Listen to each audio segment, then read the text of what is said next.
Uno de los temas es la calidad del aire como parte del desarrollo urbano, enfocado a ciudades, de ahí es la propuesta.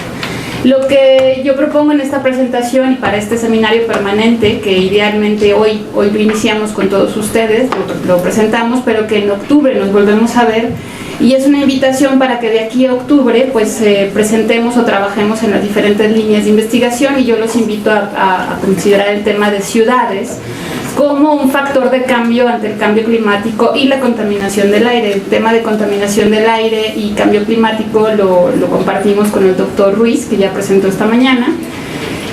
Yo lo que les voy a platicar es un poco algo de las evidencias que hay en las ciudades como factor de cambio, como un elemento, como un actor importante ante el cambio climático, ante la mitigación, ante la adaptación o posiblemente ante una visión, un cambio de paradigma, de ese paradigma que se hablaba antes. ¿Por qué? Porque las ciudades pueden ser, porque lo han hecho. Les voy a comentar muy brevemente algunos ejemplos de casos en donde las ciudades han sido los actores de cambio. Y pues una propuesta para el seminario permanente justamente de cómo hacemos para tener ciudades más activas o más promotoras de ese cambio climático y la contaminación. Y yo creo que aquí podríamos hablar de contaminación atmosférica, pero en realidad cuando empezamos a reunirnos o a ver el tema de la contaminación atmosférica desde un punto de vista más interdisciplinario, pues en efecto los contaminantes son emitidos por ciertas actividades, pero se transfieren de una matriz a otra, de una matriz ambiental, ¿no? A lo mejor eran un residuo y se pasaron al aire y después se depositaron al suelo o al agua. Creo que también nos hace falta a quienes trabajamos en contaminación atmosférica es empezar a ver también, a vernos y a empezar a trabajar con otras disciplinas de una manera más integrada. Bueno, yo diría primero que el cambio climático, y esa es una aseveración que a lo mejor pues la podemos discutir mucho, pero pues son dos de los problemas que enfrentan las ciudades y que, bueno, por lo menos parcial o por algunos de los actores han sido reconocidas como un problema a enfrentar. No solamente porque los efectos del cambio climático o de la contaminación atmosférica se viven primero en las ciudades y son, en este caso, los gobernantes de las ciudades, los habitantes de las ciudades o los diferentes actores de las ciudades quienes las sufren y tienen que presentar respuesta. Y bueno, sin irlos muchísimo más, sé que creo que este es un reto para quienes trabajamos justamente en el área de ciencias básicas o la física, la química o el tema de ciencias atmosféricas, es poder comunicarnos en un foro como este, en donde venimos de diferentes disciplinas. Y generalmente empezamos a hablar mucho de los contaminantes como si todos tuvieran muy claro de qué contaminantes hablamos, pero seguramente ustedes han escuchado mucho del tema de ozono, de partículas PM2.5, que por muchos años no fueron reconocidas como un contaminante importante. Ahora a nivel global todo el mundo habla de PM2.5. Óxidos de nitrógeno se habla mucho en Europa. Se reconoce, por lo menos ya cada vez se escucha más. Si ustedes revisan ahorita la prensa, ya se habla mucho más, los gobiernos tienen más de las ciudades o de los países, ya reconocen que es un tema importante, no solamente por los impactos en la salud humana, los impactos en la vegetación, bosques, cultivos agrícolas, que justamente comentó esta mañana el doctor Ruiz. También hay evidencia de los impactos de la contaminación en materiales y edificaciones, incluyendo edificios o monumentos históricos. Y también se sabe que los contaminantes son emitidos en un sitio, se transforman, se transportan y pueden tener efecto en otra zona diferente a donde fueron emitidos. Los impactos en las ciudades en cambio climático, bueno, ya se habló mucho, pero pues son también reconocidos. Ya lo comentamos esta mañana, digo, en los paneles anteriores. ¿Y por qué hablamos de las ciudades como factor de cambio ante el cambio climático y la contaminación atmosférica? Bueno, porque son, como dije, son vulnerables, son altamente vulnerables, es donde, ya lo vimos esta mañana, es donde vive la mayor parte de la población. Como un dato curioso, yo no me había dado cuenta, por ejemplo, en la India, solo 1/3 de la población vive en zonas urbanas, pero se están moviendo hacia zonas urbanas, entonces van a tener un problema pues magnificado de manera impresionante. Y bueno, también las ciudades tienen una capacidad de acción inmediata, que a lo mejor a nivel de gobiernos nacionales es muchísimo más lento. ¿Cómo lo han hecho? Bueno, lo han hecho a partir de programas y políticas públicas. Hay algunas experiencias de coaliciones entre ciudades, de coaliciones con la iniciativa privada también, o iniciativa privada en ciudades, y coaliciones con organizaciones de la sociedad civil. Ejemplos como las ciudades como factor de cambio, principalmente, no solamente en temas de cambio climático, también de cambios energéticos o de respuestas. Pues hay varias experiencias, yo los invito a que busquen, hay una serie muy fácil de ver que habla de Smart Cities, y Smart Cities justamente con este tema de qué es Smart City. Afortunadamente hay diferentes conceptos de Smart City, si realmente no son inteligentes, sino son como ciudades listas, ¿no? Más que nada, todavía no llegan a ese punto después de para ser inteligente hay varios pasos antes. Pero bueno, es muy interesante el caso de Barcelona, ¿no? Mencionaba en la mañana un colega que ya hay una carrera de Smart Cities, y la pregunta es si nada más se está viendo desde el punto de vista tecnológico, ¿no? Y si una ciudad es inteligente para dar espacio a empresas que justamente son proveedoras de la tecnología, o para dar soluciones a los problemas que los ciudadanos en esa ciudad tienen, ¿no? Entre ellos la contaminación del aire, el cambio climático o los impactos del cambio climático. Hay experiencias muy interesantes como ciudades que se han declarado incluso que no van a tener vehículos en unos 10 años. Hay ciudades como San Francisco que tienen ya programas integrales y que han hecho la batalla con contaminación del aire y cambio climático desde hace muchos años. Austin, ¿no? Curiosamente en Estados Unidos también tiene integrado el tema de cambio climático y contaminación como parte de sus políticas públicas. Casos interesantes de ciudades en China, por ejemplo, como Shenzhen, que ellos quieren ser una Smart City vista desde el punto de vista tecnológico. La pregunta es si realmente van a dar o a cumplir con todos los requisitos o las necesidades de los ciudadanos. Y en temas de cambio climático, de contaminación del aire, es muy curioso, ¿no? Porque su huella es muy baja, y la pregunta, pues claro, ¿de dónde vienen o cuál es la huella de todos los recursos o todas las necesidades que tienen? Ahí es un centro, ya es un centro tecnológico, y por supuesto hay mucha gente, y a lo mejor la energía la pueden traer muy lejos, ¿no? El caso de la India también, esta ciudad, Ahmedabad, que es una ciudad que también está planteándose como la de Shenzhen, hacer una ciudad con un enfoque de Smart City desde el punto de vista tecnológico. O la Ciudad de México, ¿no? Que es un caso de éxito, para quienes no lo saben, la Ciudad de México es un caso de éxito en temas de combate a la contaminación del aire. Es cierto, todavía tiene muchos problemas la Ciudad de México para cumplir con los estándares de la OMS, pero a lo largo de las últimas 3 décadas es de las pocas ciudades que han podido reducir la contaminación del aire a través de diferentes acciones, ¿no? La zona metropolitana de Guadalajara tiene un planteamiento muy interesante como parte de su plan, en donde están haciendo un planteamiento de no solamente ver el tema por Guadalajara, sino una revisión de qué tienen que hacer los municipios alrededor. Y bueno, ahí yo creo ya más llamaría su atención a que es interesante ver lo de Smart Cities a Responsive Cities, o sea, realmente ciudades que respondan a las necesidades de ciudadanos, más que hacer ciudades inteligentes a partir del planteamiento tecnológico. Y otras es que también un planteamiento donde las políticas públicas, creo que tiene que ver mucho con las discusiones de los paneles anteriores, en donde sean los ciudadanos, o a partir de esta participación ciudadana, quienes definan qué ciudades o qué tipo de ciudades se quieren tener.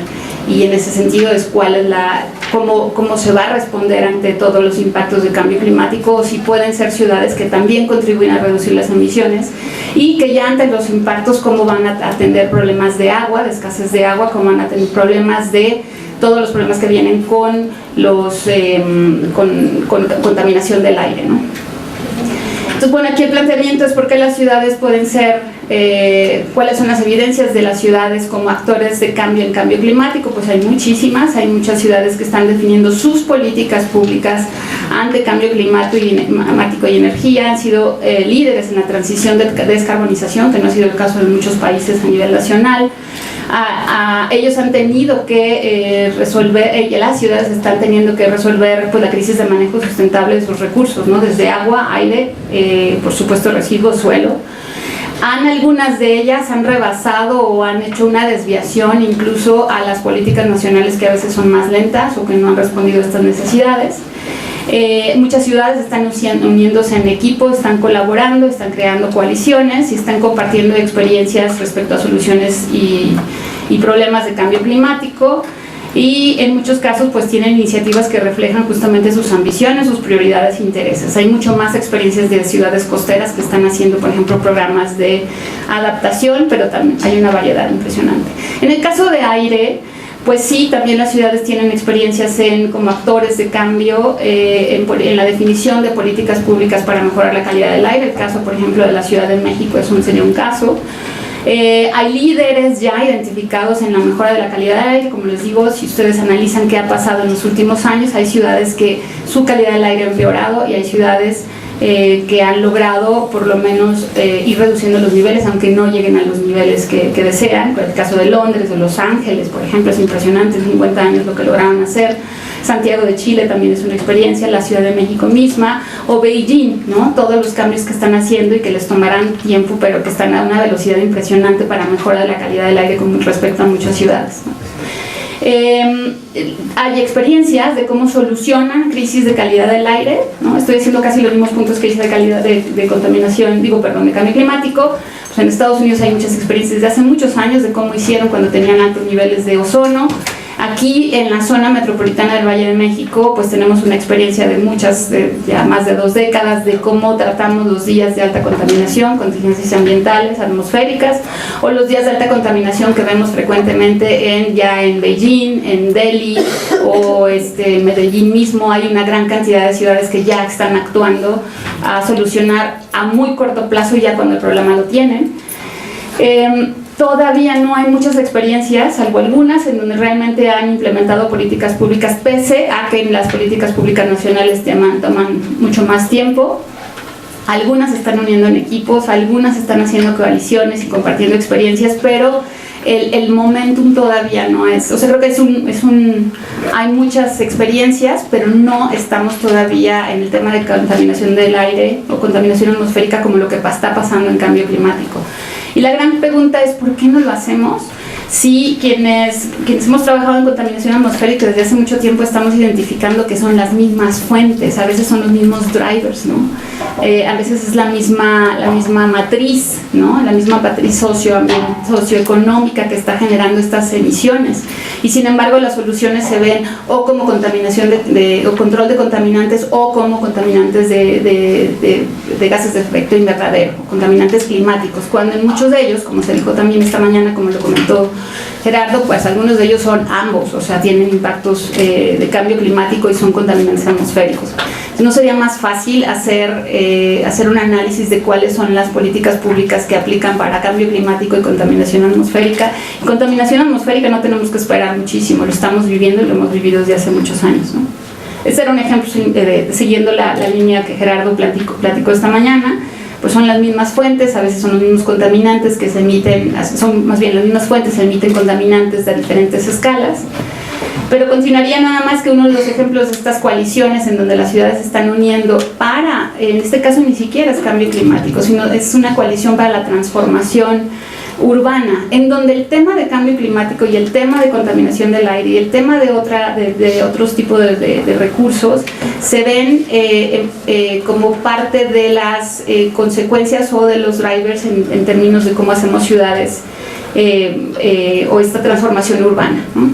Este es un ejemplo, está en camino, yo los invitaría a que también le den un vistazo. Es una coalición en donde están participando diferentes actores en este reconocimiento de que pues no es un tema solamente de ciertas instituciones o de ciertas disciplinas.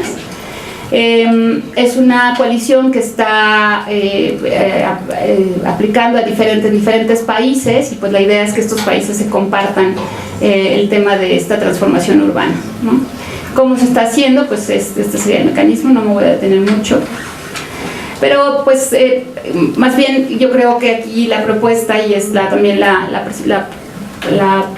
promesa de que en octubre haríamos una presentación, y la invitación a que ustedes también, si tienen trabajos en el tema, es evaluar las ciudades como factor de cambio ante el cambio climático y contaminación atmosférica. Es un análisis de en qué hemos avanzado, y lo podemos hacer a nivel de ciudades mexicanas o ciudades de otros países, en donde podamos ver cuáles son las cosas que sí se han hecho, ¿no? La identificación de las interconexiones y áreas de colaboración, yo creo que es lo importante. Hasta hace unos años los expertos de cambio climático no se sentaban en el mismo foro que los expertos en contaminación atmosférica. Pasaron varios años y a veces tenemos esas intersecciones por contaminantes de vida corta y a veces parecemos que estamos hablando de otra cosa, ¿no? Los desarrolladores urbanos no siempre están sentados junto con los expertos en contaminación o en otros expertos. Entonces, bueno, hemos avanzado a que por lo menos en estos dos temas ya hablamos en el mismo lugar y a veces al mismo tiempo. Ya podemos identificar fuentes y contaminantes comunes, y eso implica estrategias, por ejemplo, los contaminantes de vida corta. Hemos identificado algunas de las principales conexiones, tan sencillo como las fuentes de emisión y los impactos de los cambios en matriz energética o aumentos de temperatura en ejemplo, qué pasa si hay cambios por aumento de temperatura, cómo se van a ver reflejados en contaminación del aire en ciudades. Ya se tienen algunas experiencias interesantes de estos dos temas, contaminación atmosférica, cambio climático, por ejemplo, modelos de gases de efecto invernadero y contaminantes criterio, por ejemplo, un proyecto interesante aquí, unos colegas del Centro de Ciencias de la Atmósfera con investigadores de otros países también, proyecto MERSI, que es tratar de ver cambios en las emisiones de CO2, pero al mismo momento ver también cambios en contaminantes y utilizar herramientas similares, ¿no? Y por supuesto, pues la interacción incipiente todavía es incipiente con otras disciplinas. Ya Erika yo creo que nos dio muchísimos ejemplos de por qué tendríamos que estar viéndolo de otra manera también, ¿no? Y bueno, pues las áreas de oportunidad definitivamente, por interesante o impresionante que parezca, pues los inventarios de emisiones, todavía no tenemos inventarios de emisiones comunes, a veces hay discrepancias en ambos. Hay necesidad de homologar o armonizar fuentes y contaminantes con estos inventarios de emisiones. Hay que identificar mejor estas conexiones. Y pues bueno, la propuesta sería esta: ¿cómo multiplicamos los ejemplos de ciudades? Esta es la primera propuesta del seminario permanente de hablar de estos dos temas.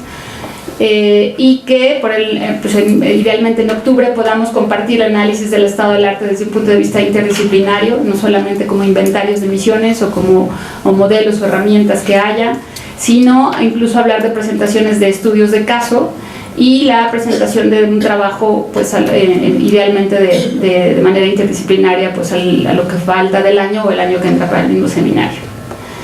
Y ya, sería todo.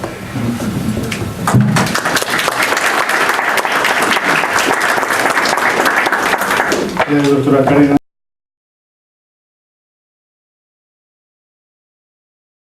La NASA, y se llama signos vitales, y ahí lo que trato de ejemplificar son los indicadores con los que se está en este momento tratando de sensibilizar el aspecto del cambio climático. Entonces tenemos partes por millón de dióxido de carbono, tenemos obviamente elevación de temperatura en grados Fahrenheit y centígrados, tenemos disminución de hielo polar y también disminución de hielo continental, y también tenemos elevación del nivel del mar. La que sigue, por favor.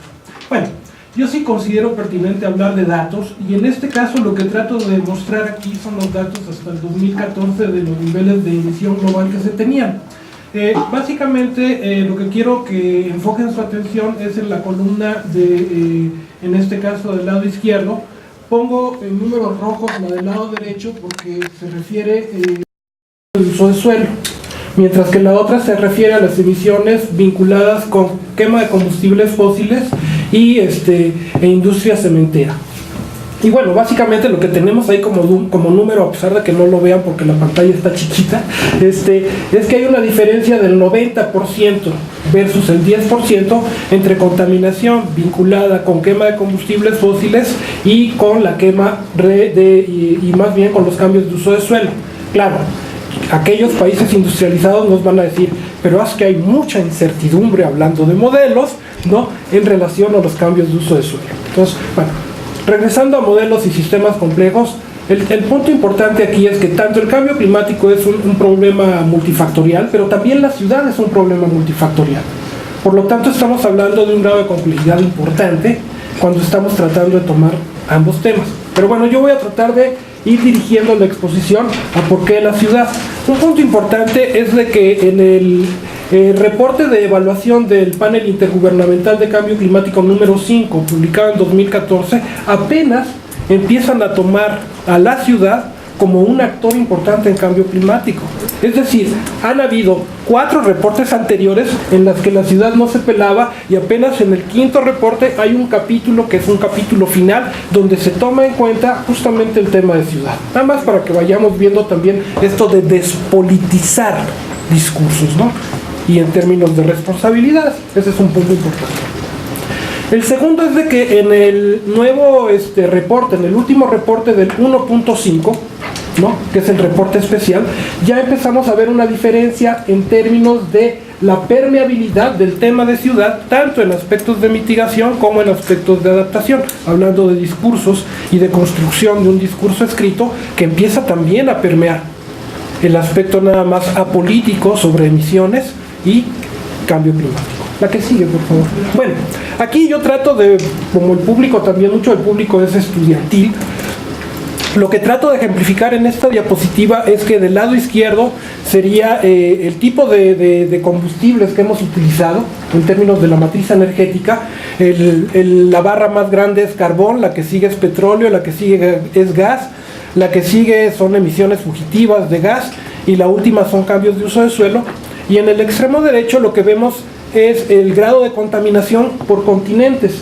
Entonces el amarillo es Asia, el rojo es Norteamérica, el azul es Europa, luego Oriente Medio sigue con un verde claro, luego seguiría África y Oceanía.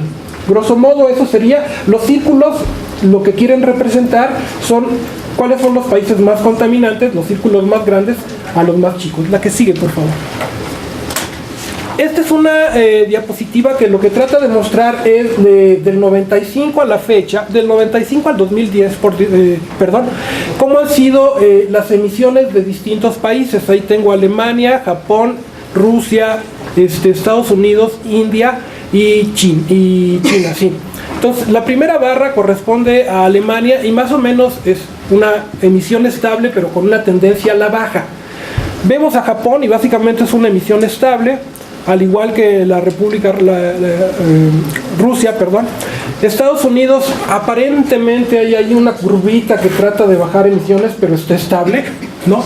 Pero India y China, que es curiosamente donde se ha movido la matriz económica en este momento del mundo, pues son las que tienen esas tendencias a la alza en términos de emisiones. ¿A qué sigue, por favor?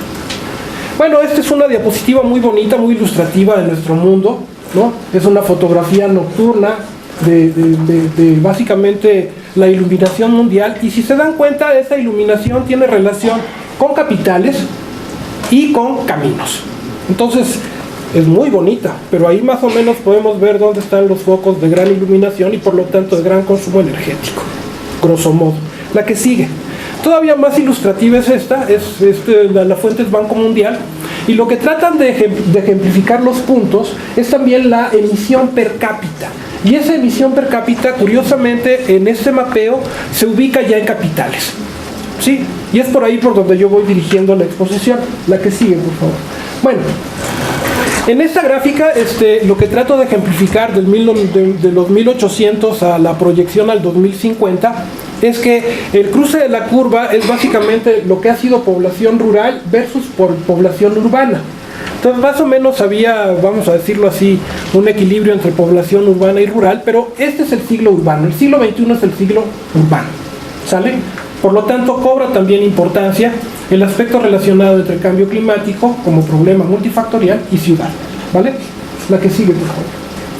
Bueno, este dato ya lo repitieron en exposiciones anteriores, el 60% de la población mundial vivirá al 2030 en ciudades, aproximadamente un 70 o 75% de esta población va a habitar en ciudades de economías emergentes, ¿sí? Y aproximadamente el 80% de la riqueza mundial, es decir, el manejo económico en términos de sistema neoliberal, es un manejo urbano. Es lo que trato de ejemplificar en esta diapositiva, la que sigue. Bueno, obviamente, como ya se dijo, aproximadamente el 70% de la emisión de gases de efecto invernadero tiene como responsables directos a las ciudades, ¿sí? Y en ese sentido también este es un dato justamente que sale en el 2014, cuando en ese capitulito del reporte el reporte número 5 del panel intergubernamental de cambio climático. La que sigue, por favor. Bueno, ciudades. Las ciudades básicamente son los principales causantes de gases de efecto invernadero en este momento, o sea, tienen una contribución importante en términos de cambio climático, pero también, como mencionaba mi exposición anterior, aquí la doctora Cárdenas, obviamente son las principales afectadas y por lo tanto pueden ser los principales factores de cambio en términos de acciones, programas y políticas relacionados con cambio climático. La que sigue, por favor. Bueno, estos son algunos de los sectores que afectan a la ciudad en términos de cambio climático, ¿no? Desplazamiento de población, infraestructura, salud, seguridad alimentaria e hídrica, obviamente aspectos económicos, conflictos sociales, ¿no? Como ya lo mencionaron en exposiciones anteriores, entre otras cosas. La que sigue. Bueno, un dato importante es que si nos referimos ya al país, ¿no? Resulta que la ciudad básicamente va a ser aquella considerada entre 1,000 y 2,000 habitantes y donde más del 50%, según la definición del INEGI, esté vinculada con actividades terciarias, ¿no? Como definición. Bueno, esto es un dato importante, ¿por qué? Porque resulta que si nosotros vemos la evolución de la urbanización de nuestro país, pues en 1950 aproximadamente el 48% de la población era urbana, o sea, éramos un país rural. Pero resulta que para el 2010 en México se superan los porcentajes incluso mundiales. Estamos hablando de cerca del 80 o el 84% de habitantes urbanos en el país. Entonces, bueno, es un tema que tenemos nosotros que empezarlo a dimensionar. Y bueno, también, si siguen, por favor. Si nosotros ejemplificamos en este mapa en colores verdes las zonas metropolitanas que ya tenemos en el país, pues resulta que tenemos entre 53 y 55 zonas metropolitanas. Ya las tenemos. Entonces, bueno, eso implica mucho en términos de coordinación de políticas, implica mucho en términos de construcción de acciones, de política de abajo hacia arriba. O sea, es un tema complejo, el tema de política en ciudad. La que sigue, por favor. Bueno, este es un poco, se ejemplifica una línea de tiempo en referencia a la política climática de la Ciudad de México. Coincido con lo que dice la doctora Cárdenas, ha sido una ciudad que ha tomado el emblema de cambio climático como parte de la política y en ese sentido ha sido vanguardista incluso en el país, ¿no? Siempre mientras que a nivel federal las autoridades estaban reportando, haciendo reportes para el IPCC, acá se estaban ya planeando acciones específicas y podemos nombrar casos específicos, el Metrobús, ¿no? Con todo lo que eso implica en términos de complejidad, pero que está en un contexto de cambio climático, diseñado en un contexto de cambio climático. La que sigue, por favor. Bueno, pues ¿cuáles van a ser las prioridades de investigación para el tema de ciudades y cambio climático? Pues, ni más ni menos que ampliar las observaciones, sobre todo en relación a modelación de cambios de uso de suelo y reflectancia. Ese es todo un tema ahorita que está cobrando fuerza. El otro tema tiene que ver con básicamente acoplamiento de modelos, que muchas veces son modelos regionales, y mucho tiene que ver ahora con la técnica de downscaling o desescalamiento para ver si de alguna manera u otra se pueden articular datos un poco más precisos.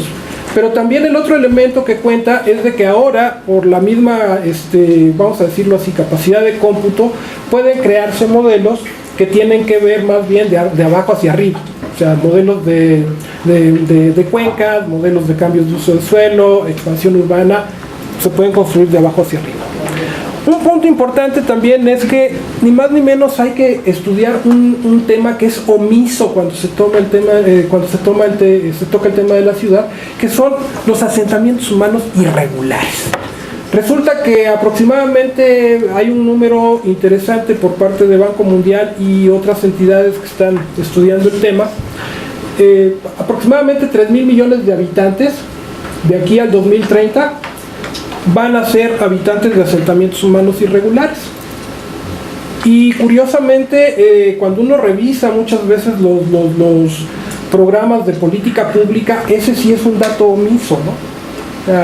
Uno toca asentamientos humanos irregulares y el dato se diluye, se disfraza, se vuelve chiclosón, etcétera, etcétera, etcétera. Pero a lo que voy es de que nosotros tendríamos que centrar muchas de nuestras baterías, incluso construyendo, vamos a decirlo así, bases de datos alternas para que no dependan de los tiempos políticos de 6 o 3 años, si hablamos de escalas de alcaldía o de escalas de gobiernos federales o estatales, para que empecemos también a tratar el tema. Entonces, esto es básicamente porque hay un alto grado de vulnerabilidad, o sea, los asentamientos humanos irregulares son vulnerables, son lugares por lo general que tienen condiciones de desigualdad y pobreza bastante marcadas en relación al otro contexto urbano, y obviamente también las condiciones de infraestructura, pues básicamente como son irregulares, no se propician, ¿no? Entonces ahí tenemos un alto grado de vulnerabilidad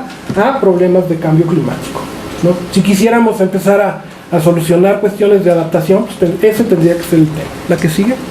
Bueno, pues aprovechar básicamente tecnologías disruptivas. En este momento las tecnologías de información y comunicación tienen un potencial bastante marcado, sobre todo en cuestiones que pueden ser, como lo decía el compañero de la mañana, pues, que apunte hacia ciudades inteligentes, ¿no? Que sean, o más listas, pues, que sean ciudades más listas. Entonces, en ese sentido, bueno, estas tecnologías sí es necesario aprovecharlas. Básicamente reconocer también aspectos relacionados con sustentabilidad global.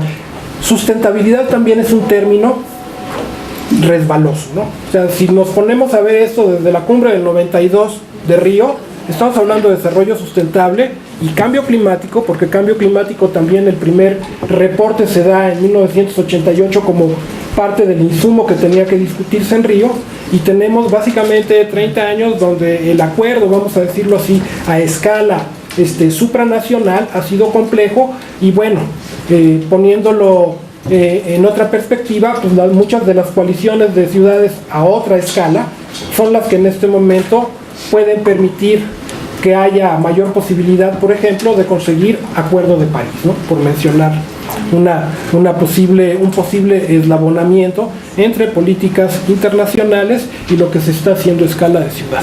Y eso sería todo, porque tenemos poco tiempo.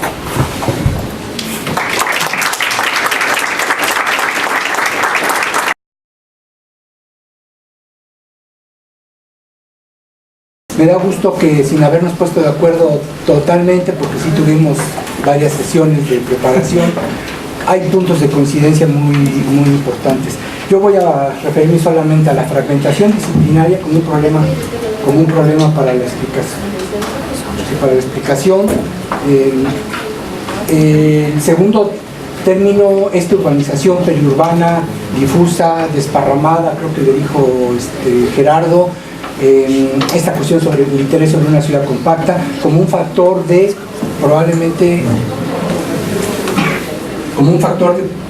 probable de disminución o de mitigación de los efectos de cambio climático. Y en tercer lugar, uno de los factores que más afecta a esa estructura urbana dispersa, fragmentada, y que en mi opinión dificulta mucho la cuestión de alcanzar una ciudad compacta, que es la relación entre estructura urbana y transporte, para al final dejarles unos puntos para la discusión. Entre los enfoques fragmentados, creo que Alice y Erika de alguna manera todos los ponentes lo han mencionado, y refiriéndome únicamente a la discusión sobre la ciudad, voy a presentar estos dos temas de la urbanización difusa, de la estructura urbana y transporte, y otros dos conceptos que el de calentamiento global y el de huella ecológica, y sobre todo de capacidad de carga ecológica, que parece ser un enfoque atractivo. Estos últimos dos no los voy a abordar porque no los domino, pero sí los menciono como intentos de explicación. Abajo ven ustedes todas las disciplinas que intervienen aquí. Creo que es un primer avance para decir, bueno, si aquí los colegas de urbanismo, geografía, economía urbana, regional, y ahora, como me recordaron Alice y Erika, la psicología y la sociología también, pues si ya sabemos que esas son las disciplinas que están interviniendo, pues tenemos que sentarnos a ver cómo trabajamos conjuntamente.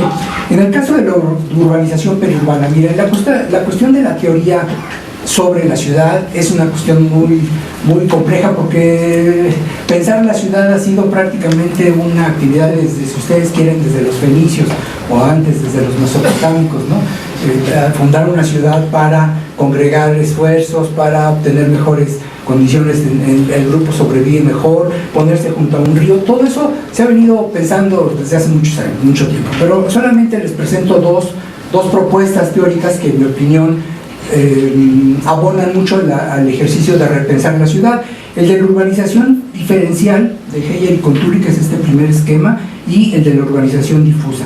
En el primer caso, no sé si se alcanza a ver bien, es una propuesta de un geógrafo urbano sudafricano, Heyer, y su coautor Contuli, que nos explica que la ciudad no se puede observar por sí sola en intramuros, sino en una dimensión regional. Ya varios colegas lo han mencionado aquí, pero en particular, fíjense, es una interacción entre una ciudad principal que no necesariamente está en crecimiento constante y ascendente, sino que tiene ciclos de aumento, sobre todo de la migración, un pico máximo para luego descender en términos de la migración relativa que recibe, incluso hasta por abajo del cero, quiere decir que pierde población. Tenemos muchos casos de ciudades que expulsan población después de haber crecido mucho, para luego volver a repuntar.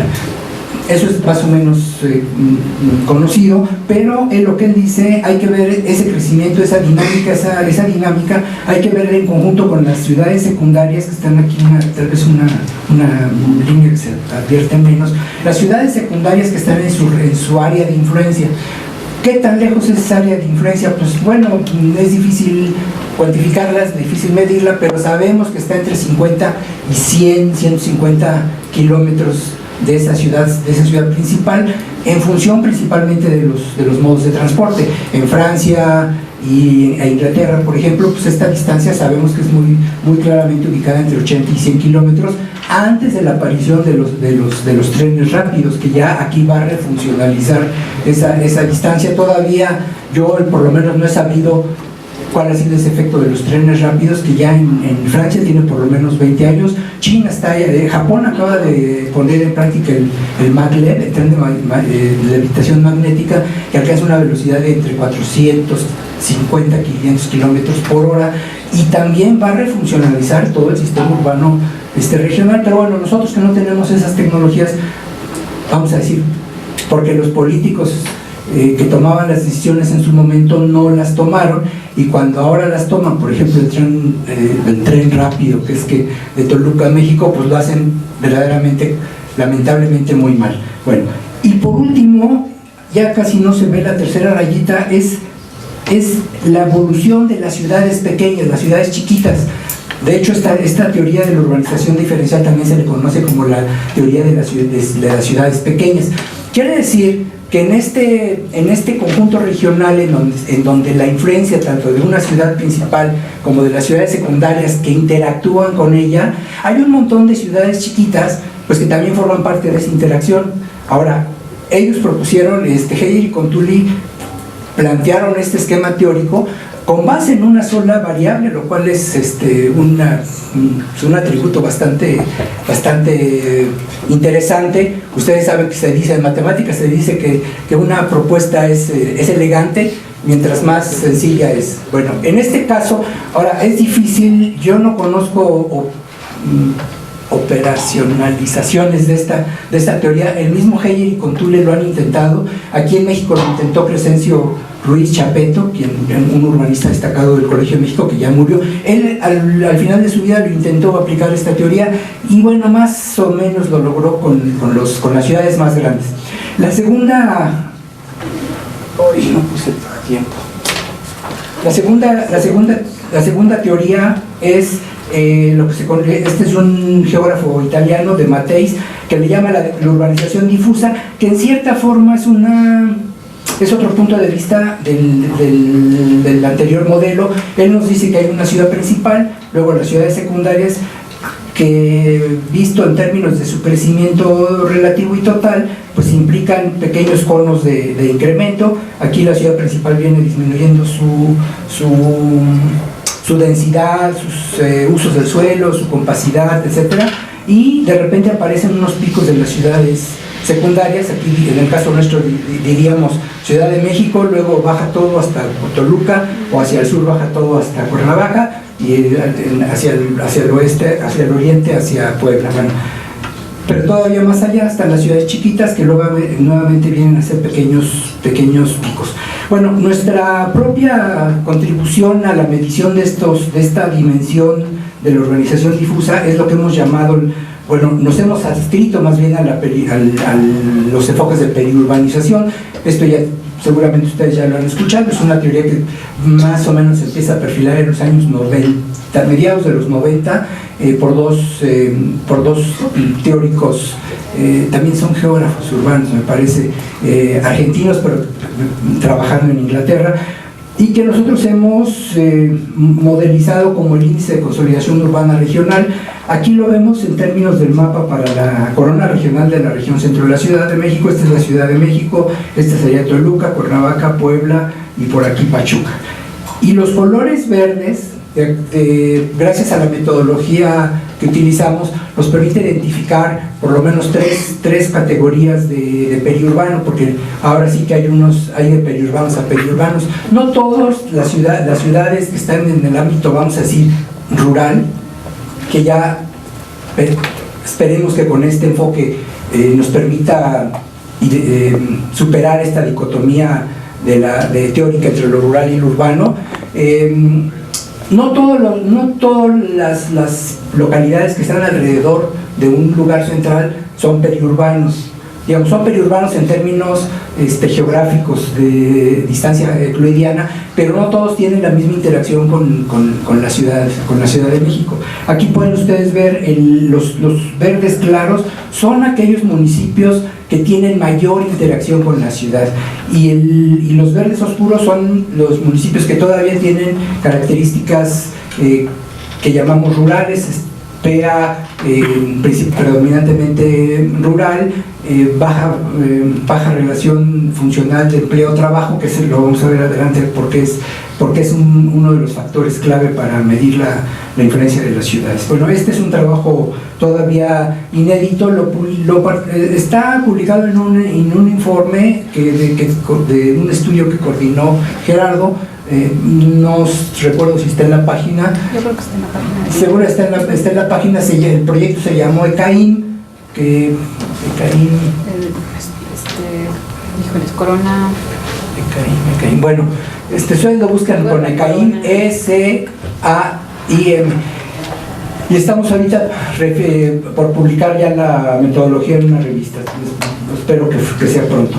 Bueno, miren, en cuanto a la estructura urbana y transporte, lo que se ha dicho, lo que se propuso en Inglaterra por el Ministerio de Transporte fue que para resolver la transportación en una ciudad no se puede apostar a un solo modo de transporte, sino que tienen que ser varios modos y todos en combinación, tanto el automóvil, aunque digamos eso sería una discusión por qué el automóvil, pero los transportes, los metros, el metrobús, los tranvías, la bicicleta, incluso caminando, todos esos modos se tienen que combinar.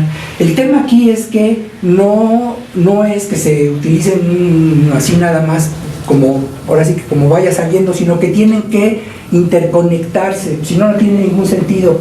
Todos aquí sabemos estas interconexiones. El metro, por ejemplo, tiene en muy pocos casos tiene interconexión con otros modos de transporte, y en el caso de los CETRAMS, que son supuestamente esas propuestas en donde tienen que coincidir todos los modos o la mayor parte de los modos, pues realmente son muy malos ejemplos de esta interconexión que debería existir.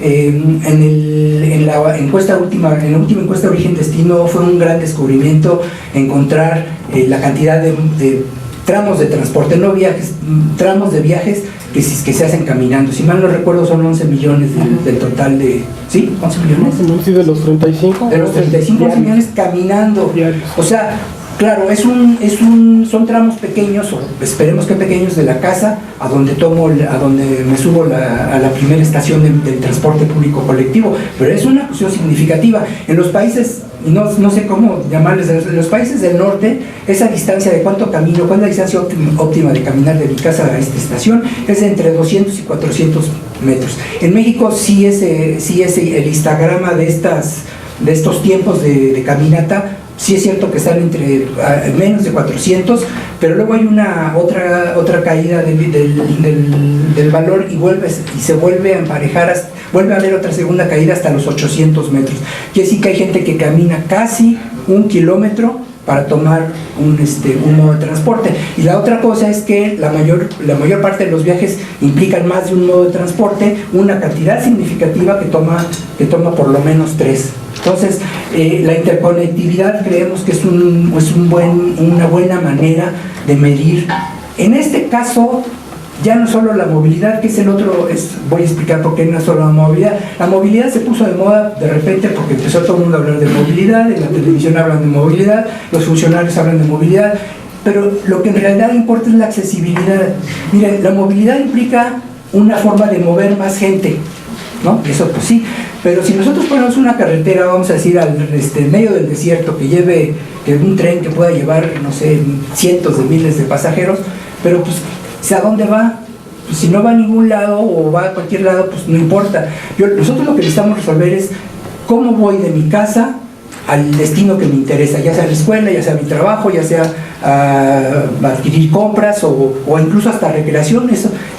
Los viajes por recreación ya también se contabilizan en las secuencias origen-destino, pero ahí entonces ya no está tan fácil, porque yo quisiera que fuera de mi casa, de la puerta de mi casa a la puerta de mi trabajo, pero resulta que no es muy fácil. Y el otro problema también que implica es ¿a quién le resolvemos el problema de la accesibilidad dentro de una familia? Al papá, que normalmente sale y cuando mucho deja al hijo en la escuela, o a los hijos en la escuela y los a su trabajo, o a la mamá, que si no trabaja, pues tiene que hacer todos sus recorridos también, llevar a los hijos, ir al súper, tal vez ir a sus propios emergencias, o a los hijos, si el hijo trabaja se estudia en la universidad, o el hijo que trabaja en la secundaria, que va a vamos a decir sensatamente 2 o 3 kilómetros, o el niño chiquito que va a la escuela a 4 cuadras. Entonces es una complejidad para resolver la accesibilidad para todos, y eso es una familia. Ahora imagínense esta dificultad multiplicada para toda una ciudad, no es fácil. Ahora, ¿cuáles son los dos medidas que hemos encontrado que son útiles? Uno es la que se llama el excess commuting, que significa simplemente quiere decir literalmente cuál es el exceso de transporte. Suponiendo en una ciudad monocéntrica, en donde todos los empleos estén cerca del centro más o menos, y la población que vive en la periferia se desplaza, digamos, 5 kilómetros para llegar al trabajo, y otra población que está del otro extremo de la ciudad se desplaza otros 5, pues el excess commuting es de 10 personas, 5 de acá y 5 de acá, por 5 kilómetros que viajan son 50 kilómetros. Pero cuando los viajes entre residencia y empleo no son al centro, sino que van al otro lado de la ciudad, entonces se multiplica la distancia y entonces el excess commuting es de 100, es decir, es del doble. Así se explica por qué mucha gente pierde mucho tiempo en el desplazamiento y otros no. Nosotros los que tenemos carro, y yo me encuentro entre ellos y reconozco mi culpabilidad, pues yo pierdo 20 minutos para llegar de mi casa a mi trabajo, pero sabemos que la mayor parte de la gente se avienta hora y media, incluso más tiempo para llegar al trabajo. Si es que tiene trabajo, también, que es otra de las cosas, ya lo mencionaban, la parte de la informalidad. Ahora, el otro aspecto que nos ayuda a ponderar la cuestión de la accesibilidad es la relación entre, es una causalidad entre la densidad de empleo y la productividad económica de una ciudad. Esto quiere decir que, sin ser único, los viajes con motivo de ir al trabajo, junto con los de motivo de ir a la escuela, representan alrededor del 40 y tantos % del total de viajes. Quiere decir que si esta relación la atendemos, pues resolvemos la mitad del problema. O sea que cuando lo vemos así, no es el problema del transporte en toda una ciudad de 20 millones de habitantes, sino que peguemos de esa relación y resolvemos gran parte del problema. No es nada fácil porque todos quisiéramos, igualmente con lo del ejemplo de la accesibilidad, todos quisiéramos vivir cerca de nuestro trabajo, pero pues eso no es tan fácil. Y hay toda una discusión, sobre todo en la literatura gringa, acerca de este problema. Y por último, bueno, para la discusión creo que ya se ha mencionado demasiado. Necesitamos un enfoque interdisciplinario, no únicamente para relacionar ciencias exactas con las sociales, sino al interior de cada uno de los ámbitos. Entre sociales también necesitamos platicar los psicólogos con los sociólogos, con los antropólogos, y al igual que del lado de los duros necesitan ponerse a platicar los geógrafos, los químicos de la atmósfera con los ingenieros. En segundo lugar es el problema de la metodología. Fíjense que aunque nos sentemos a platicar, y aquí ya lo vimos, aquí estuvimos varios representantes de varios enfoques, pues tenemos distintas metodologías y sobre todo la dificultad para conciliar metodologías cuantitativas con las cualitativas. Tenemos que sentarnos a discutir ese problema. La tercera es la cuestión de los indicadores, que dice Alice, bien dicho, bueno, ¿cómo medimos la cuestión de la percepción, por ejemplo? Híjole, pues necesitamos un indicador por lo menos que podamos decir sí y no nada más a mí me parece, ¿no? Como Trump, que dice no creo que exista el cambio climático. No se trata de una creencia. Y eso tiene que ver también con las metodologías quali-quanti. Una metodología cualitativa no necesariamente quiere decir que tenga que usar valores, ¿cómo le llamaste tú? ¿Aritméticos? Sí, no, la aritmética le llamaste, ¿no? No tiene que ser aritmética, pero sí que se pueda expresar una idea en la que todos estemos de acuerdo y no solamente una subjetividad. Y el último, que yo creo que es importante, y aquí ya termino, es necesitamos una base de datos que sea confiable, que sea completa, que esté actualizada y sobre todo que esté normalizada. Cuando nos enfrentamos al tema de hacer nuestra tesis, vamos a ver que la CEDEMA tiene unos valores, la CEDUBI tiene otros, viene ¿cómo se llama? A nivel federal también. Entonces no se puede trabajar con cifras disímbolas y sobre todo que no siguen la misma metodología. Aquí lo que estamos haciendo en el equipo es ya estamos abordando esta base de datos. Tenemos un pequeñísimo avance en cuanto a algunos indicadores que está haciendo Víctor, tomando en cuenta los resultados del Banco de Banamex, y que esperamos ponerlos prontos, abrirlos pronto al público, porque la información tiene que ser así, tiene que ser abierta y disponible para todos, y a los que estén dispuestos a compartir su información, pues los invitamos a que se sumen a esta tarea. Muchas gracias.